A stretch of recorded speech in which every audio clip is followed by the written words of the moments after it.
भाभी आपका लहंगा कितना प्यारा है, ऐसा लग रहा है असली हीरो से इसके ऊपर काम हो रखा हो, और डिजाइन भी ऐसा है जैसे कि बड़े डिजाइनर ने इसे डिजाइन किया हो।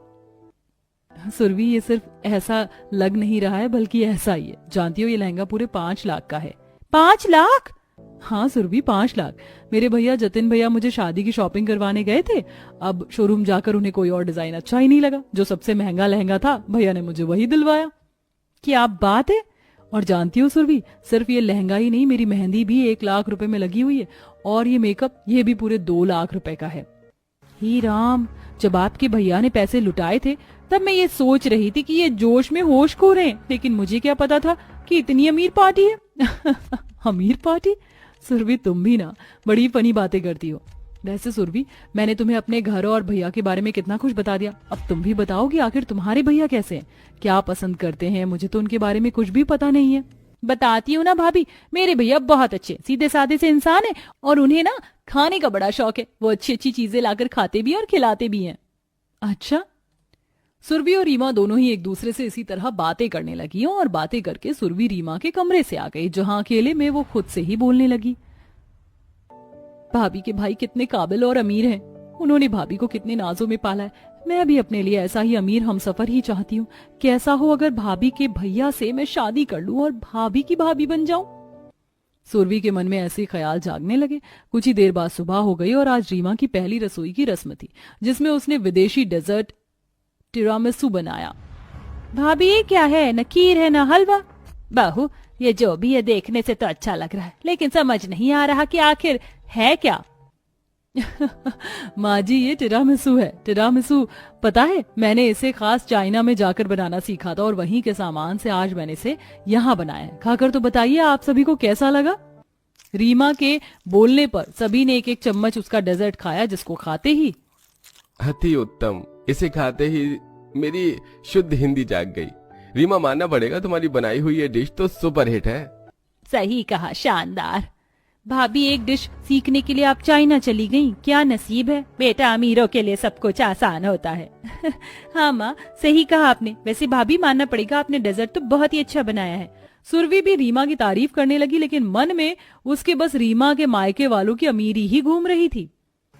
चाहे जो हो जाए, भाभी के भाई से तो अब मैं शादी करके रहूंगी, तभी तो फिर मैं भाभी की ननद से भाभी की भाभी बन पाऊंगी।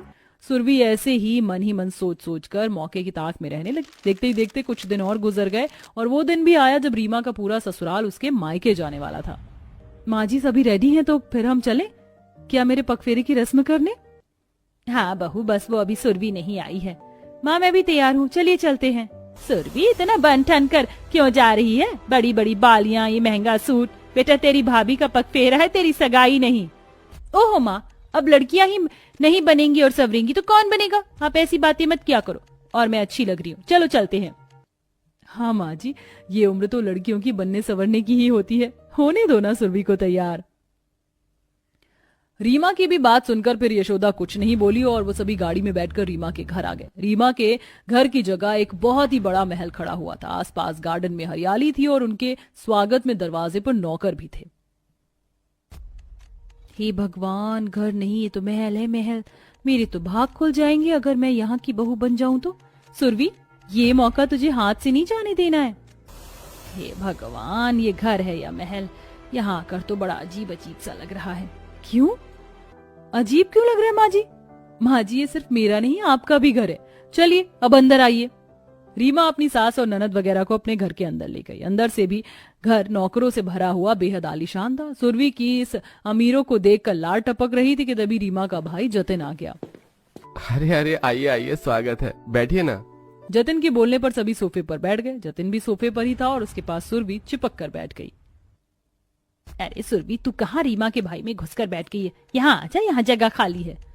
नहीं माँ, मुझे नहीं आना, इधर मुझे अच्छा लग रहा है, मुझे बैठने। सुरभि की इस हरकत पर सभी को काफी हैरानी हुई, लेकिन कोई कुछ नहीं बोला। ऐसे ही जब सभी खाना खाने बैठे तब, अरे रीमा, मुझे हरी चटनी तो देना। ये लीजिए। और कुछ चाहिए क्या आपको? नहीं शुक्रिया। ये रीमा की ननद के इरादे कुछ नेक नहीं लग रहे। जब से आई है बस जतिन के गले पड़ गई है। सभी को सुरभि का जतिन के इतना पास आना सही नहीं लग रहा था, लेकिन पैसे के ख्वाबों में चूर सुरभि कुछ नहीं देख पा रही थी। ऐसे ही उसने जतिन के आगे पीछे रहकर उसे इम्प्रेस करना चाहा और शाम के वक्त जब वो आ रहे थे, ये लीजिए, और हाँ, हम आज से दोस्त हैं, ये मेरा फोन नंबर है, कॉल जरूर करना। सुरभि ऐसे बोलते हुए जतिन को पेपर देकर आ गई। जतिन ने भी सुरभि के जाने के बाद उससे बात करना शुरू कर दिया और धीरे धीरे जतिन सुरभि के प्यार में पड़ गया और उसने उससे शादी का फैसला कर लिया। सभी घर वाले भी उनकी शादी को लेकर मान गए और सुरभि की जतिन से शादी हो गई। अब सुरभि की शादी हुए लगभग 1 हफ्ता बीत चुका था। डियर, आज तुम फ्री हो? नहीं, मैं फ्री नहीं हूँ, आज मुझे मेरे हेयर केयर एक्सपर्ट के पास जाना है। मैंने तो सोचा था आज हम थोड़ा वक्त साथ बिताएंगे। थोड़ा वक्त साथ? किस खुशी में? मैं अपनी ब्यूटी के साथ कॉम्प्रोमाइज नहीं करूंगी। ठीक है, जो तुम्हारा दिल करे वो करो। जतिन को सुरभि की बात सुनकर काफी बुरा लगा। सुरभि ऐसी ही थी, उसने जतिन से शादी बस पैसे के लिए की थी। सुरभि की बात सुनकर जतिन अकेले ही बाहर चला गया। ऐसे ही एक दिन सुरभि के घर उसकी माँ और भाभी आई। मेरी तो ननद ही मेरी भाभी बन जाएगी, ये मैंने कभी नहीं सोचा था। वैसे माँ, इस वक्त सुरभि है कहाँ? कहीं दिख नहीं रही। अपने कमरे में ही होगी। बहन, सुरभि को बुला दो, देखने का बड़ा दिल कर रहा है। उर्मिला सुरभि को उसके कमरे में बुलाने गई, लेकिन माँ जी, भाभी और माँ से मना कर दीजिए, इस वक्त मैं अपने किसी जरूरी काम में बिजी हूँ तो आ नहीं पाऊंगी। सुरभि अपनी सास के बोलने पर भी अपनी भाभी और माँ के पास नहीं आई। उसका यही पैसे का घमंड उसे सबसे दूर कर रहा था। ऐसे ही सिलसिला जारी था और अब सुरभि अपने पैसे के लालच की वजह से अकेली हो चुकी थी। न जतिन उसे वक्त देता था, न उसके मायके वाले उससे कोई मतलब वास्ता रखते थे, जिसकी वजह से अब सुरभि को अपने किए पर पछतावा हो रहा था। मैंने अपनों के साथ अच्छा नहीं किया, मैंने सिर्फ पैसा देखकर ही शादी की और पैसे से प्यार किया, जिसकी वजह से आज सभी मुझसे दूर हो गए। आज मेरे पति को भी मेरे लिए वक्त नहीं है, क्योंकि जब उन्होंने मेरे लिए वक्त निकाला तब मैं उनके लिए नहीं थी। मुझे सबसे माफी मांगनी चाहिए। सुरभि को अब तन्हाई से एहसास हो गया था कि पैसा सिर्फ फौरी तौर पर खुशी दे सकता है, लेकिन सुकून और असली खुशी परिवार के साथ से ही होती है। सुरभि ने अपने पति से ये सब जानने के बाद माफी मांग ली, जिसके बाद वो भी खुशी खुशी रहने लगी।